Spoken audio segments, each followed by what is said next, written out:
my son was hailed by all of Vienna, not only as a great pianist, but as one of the greatest and most controversial composers of his time. But I saw it first. I nurtured that talent in him. I had helped him become what he now was.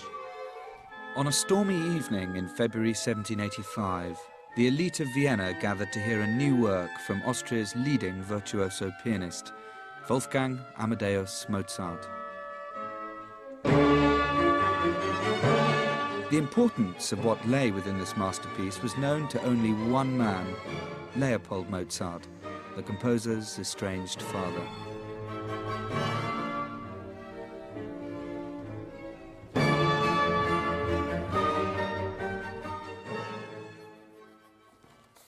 I believe Mozart is the greatest composer of all time.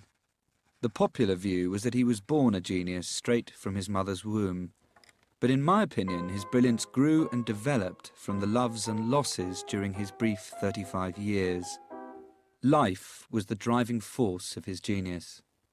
In this series, I want to discover, helped by the true accounts of those who knew him firsthand and following in his footsteps, how Mozart's own suffering and joy created music so powerful that it captivates the listener today, just as it did that first audience more than 200 years ago.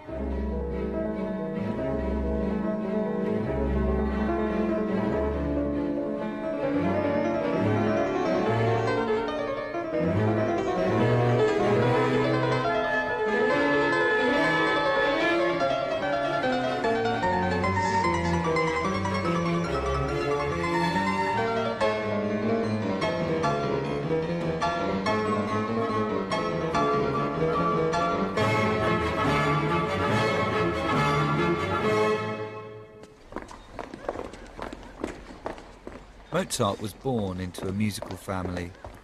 His father Leopold was the author of a famous manual on violin playing and deputy director of music to the Archbishop of Salzburg. What do you think the outcome will be, Herr Schenk? I can assure you, Herr Mozart, the Archbishop is delighted with your composition. I heard him say so. And that his violinists will have to study them closely by Ascension Day. Leopold's family was small but close. Maria Anna, his wife, for whom he'd been disinherited for marrying beneath his station. His daughter, Nan Earl, herself an accomplished keyboard player. And little Wolfgang, 4 years younger and the apple of Leopold's eye. My little brother had a passion for knowledge. His tasks occupied him completely. For example, when he was doing sums, the table, chairs, walls, even the floor were covered in chalk figures. One day my father came home from work and found Wolfgang busy scribbling away. He must have been about 4 at the time. Papa asked him what he was writing. "A keyboard concerto," replied Wolfgang, "and I've nearly finished the first part." Papa was, needless to say, very dubious as to this assertion, but he had a look at the manuscript.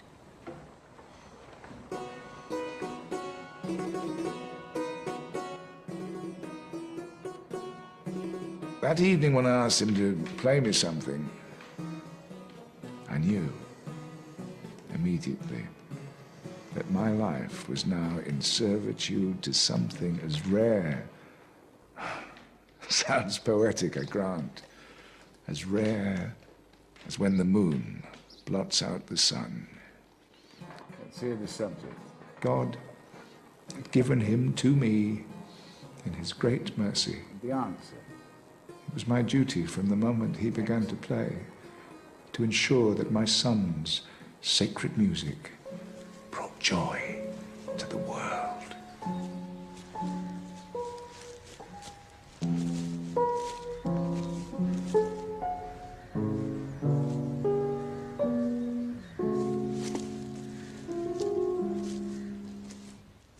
From the beginning, his father was terrified by the boy's fragility. The boy was particularly disturbed by harsh, discordant, excessively loud sounds.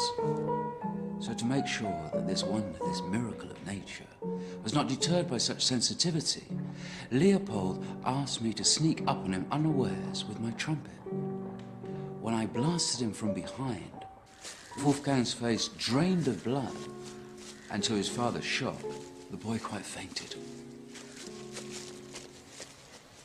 Aware of his son's sensitive condition, Leopold's excitement remained undiminished. As a composer himself, he already recognised that the boy was writing something of real value. If Leopold could secure release from his duties in Salzburg, he would have the chance to transform his family's fortunes. Does not do to keep his grace waiting. Finishing his scores. He's waiting. I've been working through the night and the night before. Leopold was desperate to share his son's talents with the wider world, but his duties to the Archbishop remained an obstacle. Mozart. Ah, my scores. Wonderful. I understand you wish a leave of absence from your duties here in Salzburg. Your Grace, my son Wolfgang has a gift, sacred in its singularity. It will be your discerning taste and perception that would be admired far beyond these city walls. Should myself and my family be given your blessing? It is not my name, but that of Salzburg that should, most probably will benefit from your efforts. Godspeed. Your Grace is too generous. too generous.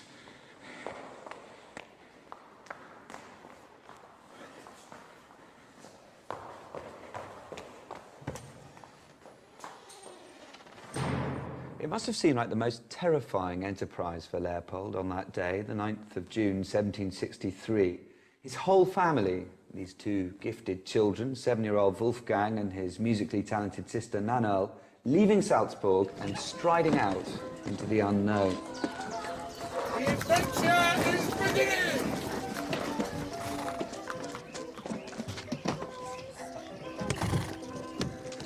It was, I think, the make or break for Leopold, testimony perhaps to his great sense of self-belief. Take care of those instruments. Some of them are very fragile. He had to provide for everything. Look after this for Wolfgang. He'll be very upset if... Servants, horses, carriages. He engaged the services of a Mr. Winter to act as their hairdresser and valet. They needed clothes to impress, and perhaps most expensive of all, a carriage and 4 horses. He was risking everything on the talent of his own small son. Wonderful feeling that morning. Escaping Salzburg had to be the best thing for my son. Only by his inhaling, or how can I put it, the scent of a better class, feeling the adoration of 1,000 upon 1,000, could his musical education take flight. It wasn't luxury, but then how cosseted were the ancient Greeks aboard their trireme, with our loyal servant, Mr. Sebastian Winter, at the helm to guide our voyage. This truly was our Odyssey.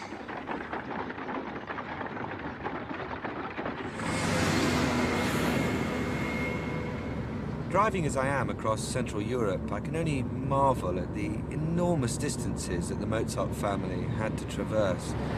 But that being said, Leopold had picked the perfect time for this great trip.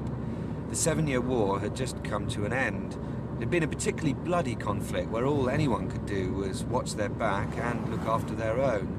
But now, with peace across much of Europe, the aristocracy in particular were able to enjoy themselves again and to throw money at entertainment. He's all of 7. How can a little mite of 7 impress us? Come and sit on my lap, you little monkey. Come along. I shall stroke your hair. He's so tiny, just like a doll. Play for the ladies, Wolfgang.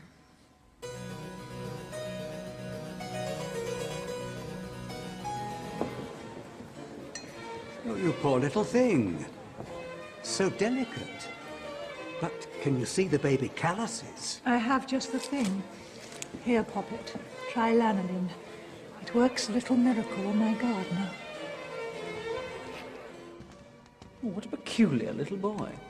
He's from some frightful little town in Austria. I understand he has the ability to play blindfolded. Ah, how remarkable. Well, if he wants his supper, he shall have to sing for it.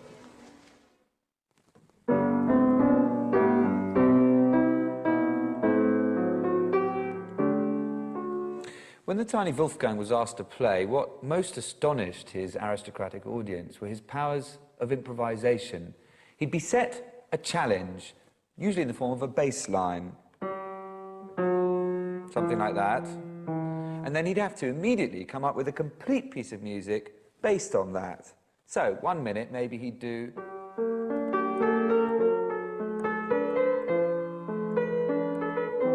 Five minutes later, he'd come up with something completely different.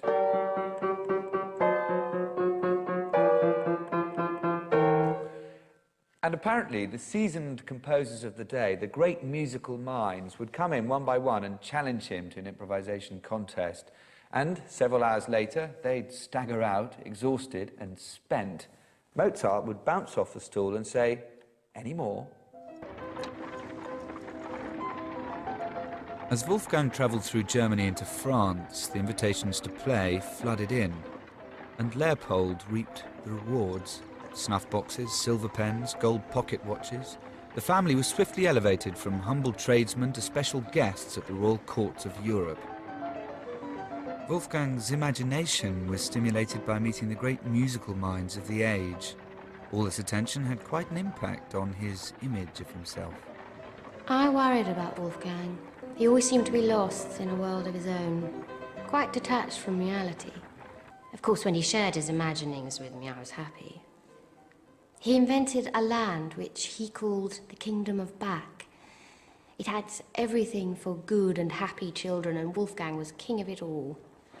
He asked the coachman to draw a map, and he would dictate the names of cities, market towns, and villages.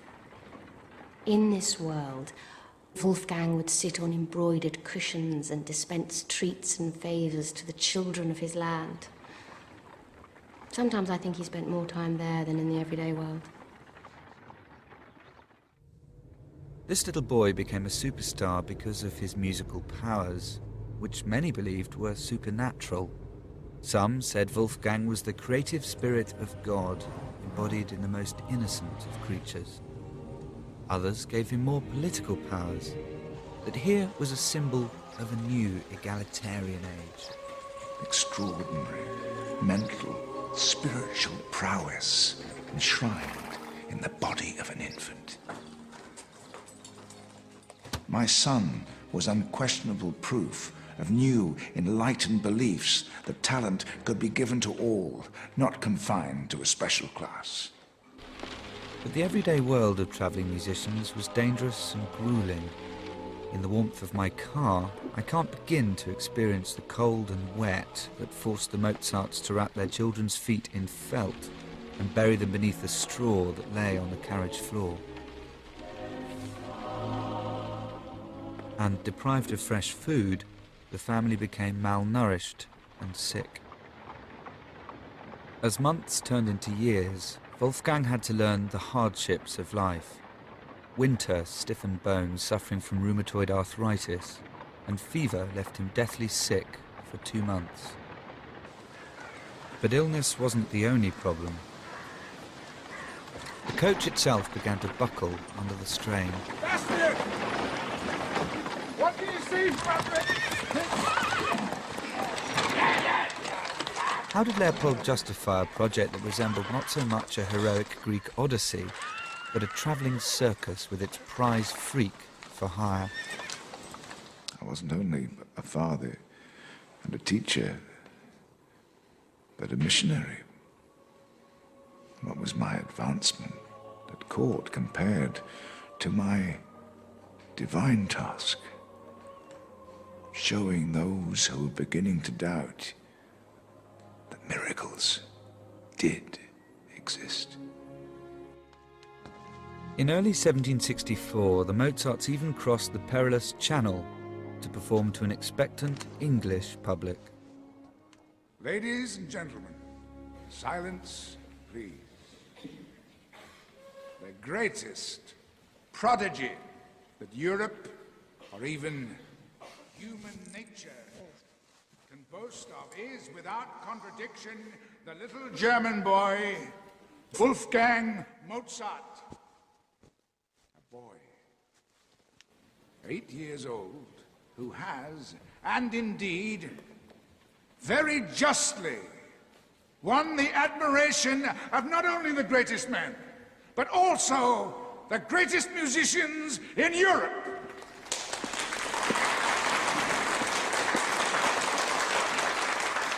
Leopold rented a theatre in Soho, selling tickets at 10 shillings and sixpence, about £40 today, to those eager to hear the boy who had charmed mad King George himself.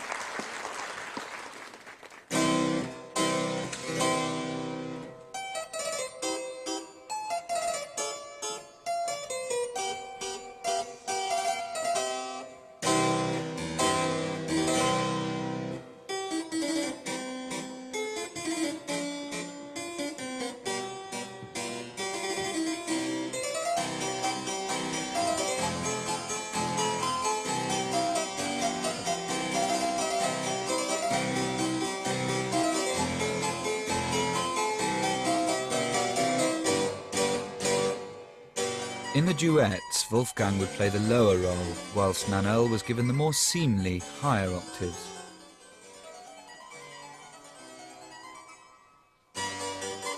Little Wolfgang can't help showing off his compositional skills with all these trills and playful little scales.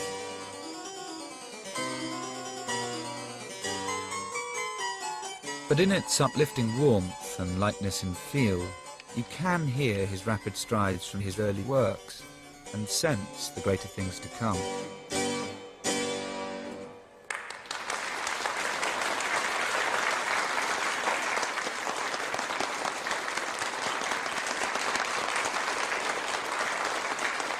Ladies and gentlemen, for your delight and wonder, the boy will now play a concerto without sight of his own hands.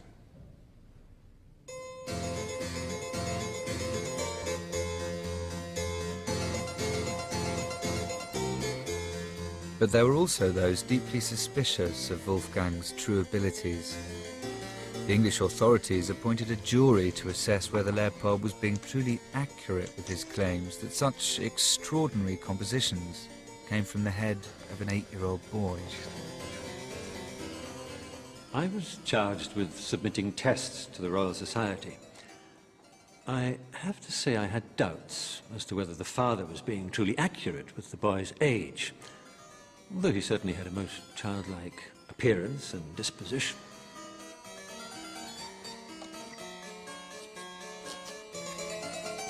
My report to the Royal Society stated most emphatically that his execution was amazing.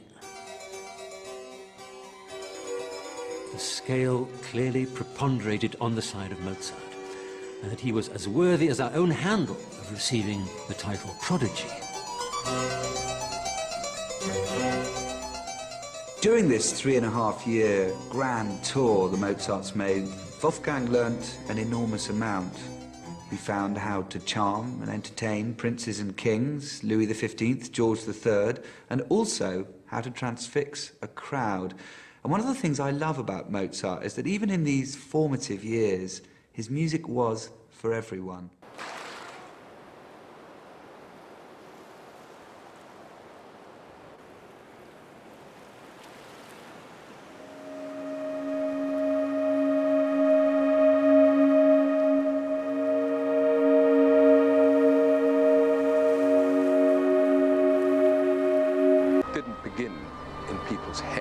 Began where they began, where they were born, where they lived and died, where they were happiest and saddest, most acclaimed and most rejected.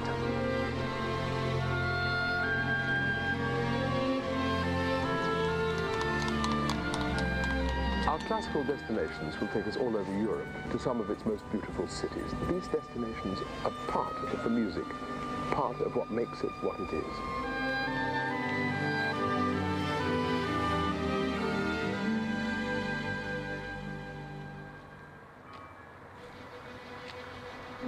Now, I'd like to introduce you to our guides, Matt Wills and Nikki Vasilakis, who will take you on a journey to Europe's greatest classical destinations. Over to you.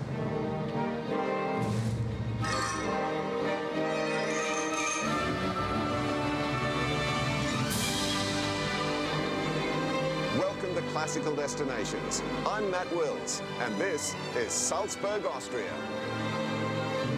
I'm Nikki Vasilakis, and I'm here in the beautiful city of Salzburg, and I'm looking forward to showing you around and exploring Mozart's town. 잘스부르크는 세계 최고의 작곡가라 불리는 사람, 바로 볼프강 아마데우스 모차르트가 태어난 것입니다.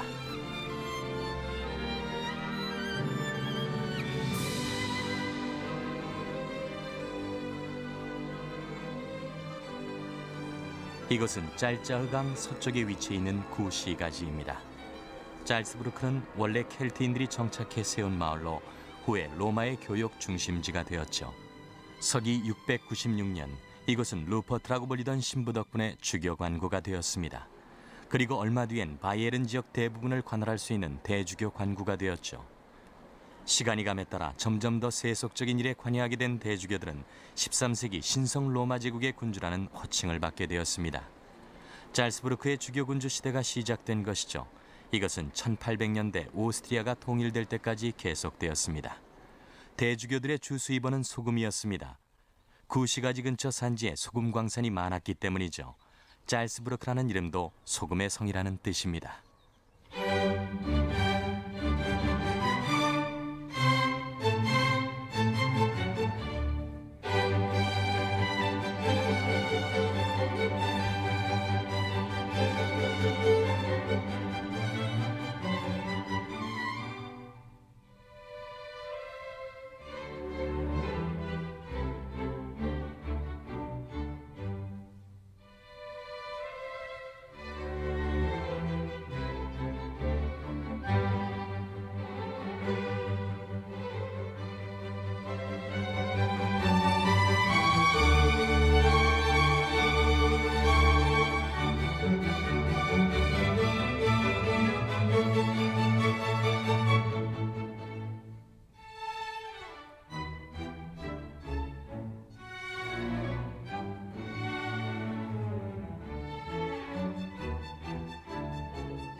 채 40살도 되지 않은 나이에 세상을 뜬 비운의 작곡가이자 악사들의 노래만 듣고도 음을 세분화한 절대음감의 소유자. 천재성만큼의 지식을 지녔고 지식만큼의 천재성을 가졌다 평가받는 유일한 음악가. 그는 바로 볼프강 아마데우스 모차르트입니다. 모차르트의 이름에 들어간 아마데우스는 라틴어로 신의 사랑을 받은 아이라는 뜻입니다. 모차르트는 이름에 걸맞게 신이 선물한 것 같은 천부적인 음악적 재능을 가지고 태어났는데요. 그는 5살에 작곡을 시작해 8살에 첫 교향곡을 완성시키기도 했죠. 하지만 그의 음악들이 단순히 천부적인 재능만으로 탄생한 건 아닙니다. 현재 우리에게 큰 사랑을 받고 있는 그 음악들이 만들어지기까지 모차르트는 어떤 여정을 거쳤을까요? 그의 음악 세계로 지금 떠나봅니다. 1756년 모차르트는 잘츠부르크 궁정 관현악단의 음악 감독인 레오폴트 모차르트의 아들로 태어났습니다. 모차르트는 아버지가 자신의 누나에게 음악을 가르쳐주는 모습을 보면서 스스로 건반을 배울 정도로 신동이었습니다. 모차르트의 재능을 발견한 아버지는 음악 감독의 일을 그만두고 아들에게 피아노와 바이올린을 가르치죠. 그리고 1762년 모차르트가 6살이 되던 해에 아버지는 그를 데리고 연주 여행을 시작합니다. 이 음악 여행은 모차르트의 천부적인 재능을 더욱더 키워주는 계기가 됐습니다. 모차르트는 10여 년 동안 민헨, 오스트리아, 파리, 네덜란드, 이탈리아 등 다양한 곳에 다녔는데요. 런던에 머무를 당시에는 바흐의 아들에게 작곡을 배웠고 이때 모차르트는 첫 교향곡을 작곡했습니다. 그리고 이후에 작곡한 교향곡과 협주곡에는 바흐의 영향이 강하게 드러나게 됩니다. 또 이탈리아에 간 모차르트는 당시 유명 오페라 작곡가였던 요세프 미칠리베색 등에게서 조언을 받으며 역사상 가장 비중 있는 음악학교 아카데미아 필라르모니카의 회원 자격을 받기도 합니다. 또 로마에서는 마르티니 신부에게 직접 지도를 받으며 대위법 음악에 대한 공부도 하게 되죠. 그리고 밀라노에서는 최초의 오페라 공연을 성공적으로 마치면서 알바의 아스카니오, 루치오 실라와 같은 오페라를 잇따라 작곡하기도 합니다. 그렇게 여행을 마치고 잘츠부르크로 돌아온 모차르트는 궁정음악가로 활동하게 됩니다. 이 시기는 모차르트가 음악가로서의 개성을 단련하는 시기였죠. 특히 이때 알게 된 하이든 형제의 새로운 작품으로 인해 모차르트는 고전파 음악가로서의 기반을 다지게 됩니다. 하지만 이 당시 궁정음악가로 활동하던 모차르트는 괴팍했던 대주교와의 갈등으로 인해 잘츠부르크를 떠나 빈으로 가게 됩니다. 빈으로 떠난 모차르트는 전업작곡가로서의 길을 걷게 됩니다. 어느 한 곳에 소속된 음악가가 아닌 프리랜서로 활동을 시작한 것이죠. 당시 계몽주의 사상이 널리 퍼지던 시기였기에 모차르트는 교회나 왕실의 의뢰를 받는 것이 아닌 본인의 의지에 따라 창작을 하기 시작했습니다. 그렇게 모차르트는 오페라 피가로의 결혼을 작곡해 대성공을 거뒀고 돈 조반니도 프라하에서 초연하며 큰 성공을 거뒀습니다. 모차르트의 이러한 행보는 향후 베토벤과 슈베르트 등의 활동에도 영향을 미치기도 했습니다. 그렇게 자신만의 음악 세계를 구축해가던 모차르트는 음악적으로 큰 성장을 하게 됩니다. 그리고 그에 걸맞은 부와 명예를 쌓기도 했죠. 이렇게 한창 명성을 구가하던 모차르트는 35세의 나이에 갑자기 죽음을 맞이합니다. 모차르트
I think probably the words of Goethe describe it best, and I'll paraphrase. A phenomenon like Mozart is something that can't be explained. Wolfgang Amadeus Mozart was born on January 27, 1756, in Salzburg, Austria. As a 3-year-old, Mozart learned the piano by watching his father Leopold teach his older sister Maria Anna. This child prodigy, who was writing music by the age of 6, began very quickly to develop his skills in all of the different musical forms, and he mastered them all. Starting at the age of 6 until 17, Mozart traveled and performed across Europe with his sister. Mozart made a living as a concert pianist, and so he wrote many of his concertos for piano for himself to bring along on tour. He'd write a symphony for this gig he's got next Thursday, and sometimes it was that quick. By 17, Mozart was appointed assistant concertmaster for the Royal Court of Salzburg, where he expanded his range of musical works. One of the remarkable things about Mozart is the fact that he succeeded in so many different musical genres, including opera, symphony, chamber music, sonata, even musical comedy. Mozart worked constantly and at a lightning pace. Mozart married in 1782 and lived lavishly off his success, almost to the brink of ruin. To earn money, he continued to be a prolific composer and performer, and in 1786, Mozart successfully premiered his opera, The Marriage of Figaro. Mozart's really the one who brought opera to a more personal and great level, such that these works have never disappeared. But Mozart's opulent lifestyle, coupled with the Austro-Turkish War, caused major financial problems, propelling Mozart into a deep depression. He was, later in life, turning more inward and looking at things more reflectively.